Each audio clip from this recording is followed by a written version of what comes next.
반갑습니다. 예수님의 탄생 이야기는 이제 소년 예수님을 소개하고 있습니다.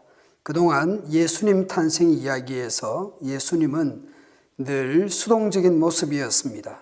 그러나 이제 오늘 본문에서는 예수님의 능동적인 모습을 볼 수 있습니다.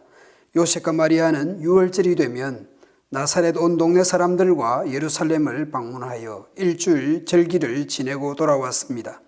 예루살렘을 올라갈 때에도 다시 나사렛으로 돌아올 때도 서로 앞서거니 뒤서거니 하면서 한 무리가 되어서 돌아왔습니다.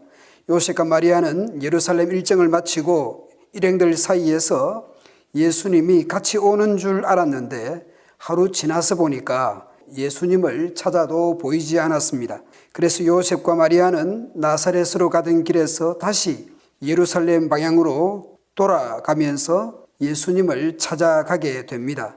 예루살렘 성전에 갔어야 비로소 예수님을 만나게 됩니다. 요셉과 마리아가 예수님을 만난 것은 사흘 만이었습니다.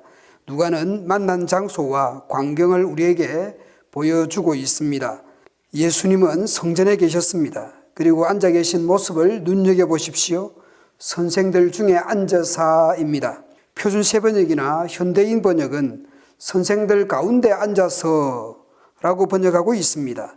마치 선생들 사이에 선생님들 중에 가운데 앉아 있습니다. 그냥 앉아서 듣고 계시는 상황이 아닙니다. 그들에게 듣기도 하시며 묻기도 하시니 마치 토론을 하고 계시는 모습입니다. 여러 선생님들 사이에서 학생으로 앉아 계시는 것이 아니라 마치 선생님들 사이에 선생처럼 앉아서 토론하는 그림입니다. 그 선생들은 예수님의 질문과 대답하는 것에 대해서 어떻게 반응하고 있습니까? 놀라워했다고 기록하고 있습니다. 공생애 사역에서 가르침과 치유 사건에서도 사람들은 놀라워할 것입니다. 그러나 마리아의 반응은 어떻습니까? 한글 번역은 놀랍다고 하지만 헬라어 단어도 분위기도 조금은 다릅니다. 자녀가 부모의 마음을 살피지 않은 것에 대한 놀람입니다. 그러면서 걱정스러워하는 말을 합니다. 마리아가 예수님께 얘야 이게 무슨 일이냐? 내 아버지와 내가 너를 찾느라고 얼마나 애를 태웠는지 모른다 라고 말을 합니다. 어쩌면 시므온이 십자가 사건을 내다보며 했던 말이 떠오르기도 합니다. 그때 당시는 마치 예리한 칼에 찔리듯 마음이 아플 것입니다. 마리아가 어찌하여 왜? 라고 물었습니다. 예수님도 왜?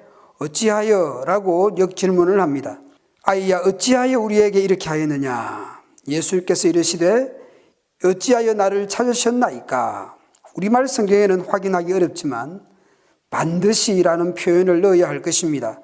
반드시 내가 내 아버지 집에 있어야 한다라는 겁니다. 그냥 성전도 아닙니다. 내 아버지 집입니다. 누가 예수님의 아버지입니까?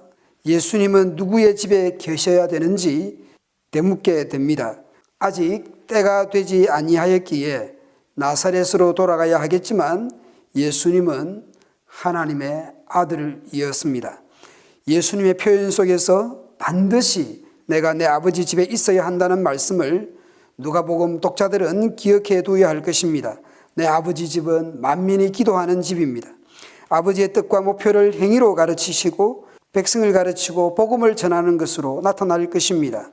내 아버지라고 하심으로써 아버지와 아들의 관계로서 공생애를 시작하며 또한 공생애를 마무리하게 될 것입니다.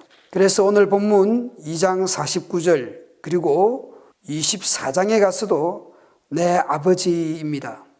공생애 사역을 시작하기 전에도 또한 공생애 사역을 마무리하고 성천하기 전까지도 내 아버지라고 표현하고 있습니다. 그 사이에 공생애를 시작할 점과 변화산에서의 하늘의 음성을 또한 우리는 기억할 수 있습니다. 세례를 받으시고 난 뒤에 하늘에서 소리가 나기를 너는 내 사랑하는 아들이다. 변화산에서도 같은 음성이 들립니다. 이는 나의 아들. 마리아는 이미 천사를 통해서 예수님이 어떤 분인지 어느 정도는 계시를 받았을 것입니다.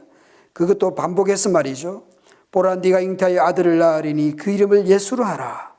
지극히 높으신 이의 아들이라 일컬어질 것이다. 하나님의 아들이라 일컬어질 것이다. 하나님의 아들이시라는 것을 천사가 반복 이야기했습니다. 수태의 고집뿐만 아니라 친족 엘리사벳을 만났을 때도, 또 목자들이 전해준 소식에서도, 시몬의 증언들을 통해서도 어느 정도는 마리아가 생각을 했을 것입니다마는 마리아는 그동안의 예언과 예수님의 표현을 아직 연결시키지 못하는 것 같습니다.